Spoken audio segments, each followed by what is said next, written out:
was a horrific tragedy, and obviously law enforcement responded.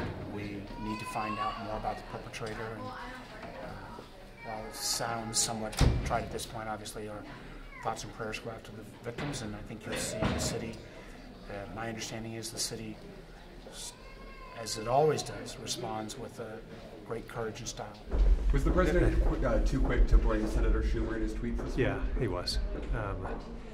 I pointed out that actually in the Senate Gang of Eight bill, we proposed eliminating the diversity visa program in favor of merit-based reforms. So, yeah, I think it's premature to do that. How do we prevent lone wolf attacks like this? You know, I think we've frankly done a better job, certainly over the past couple of years, and a lot have been thwarted. But it's very difficult to stamp out any attack, especially one like this. But we shouldn't look for blame one day after like this, especially when the diversity visa program, that was a bipartisan program. I think it passed the Senate 90-8 or something at that time. What do you make of the president going after Senator Schumer immediately, less than 24 hours after the attack? I think it's pretty disgusting. It's certainly not helpful as we try to protect the country to blame individual senators. We can certainly talk about policies. Of course, I'm first out of the gate after mass shootings to talk about the policies that need to change, but that's different than engaging in personal attacks within 24 hours of a tragedy. Is it too soon to go after Senator Schumer? Yeah, and I don't know that's the way you bring out the best in our country, but everybody has their ways, I guess. The president always looks for a way to divide people. What Senator Schumer has made as a point is that the New Yorkers are not going to be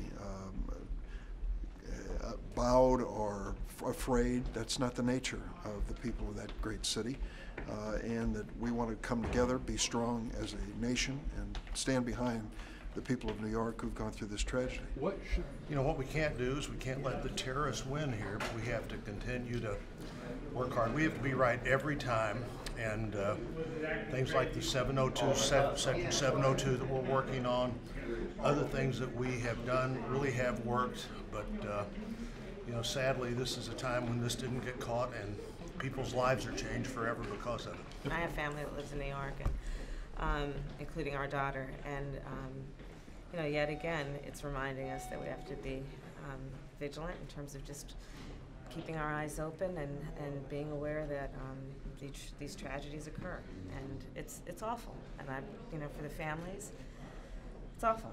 It's awful. The president. My goodness, can you imagine people riding a bicycle, enjoying their day, and it's horrific. It's what we're dealing with today. It's something we have to be very vigilant, and every state has to be, and every county has to be, every city has to be. We all have to be, and it's up to every one of us to be vigilant about this. A lone wolf operation is the hardest, and one of the things that we're still at, and let me be clear, there is no direct connection. One of the things that we have to better understand are how these individuals are radicalized, and oftentimes that may be over the internet. Let the investigators do their job. Let them connect the dots. And I think they've made, as I said to the Bureau last night, they've made tremendous progress in 3.5 hours before I talked to them, working with state and local. They're going to continue to put meat on the bone today, and we'll better understand exactly what the motivation here was. But there's no question that, at least from a preliminary standpoint, this looks like an ISIS-inspired terrorist attack. And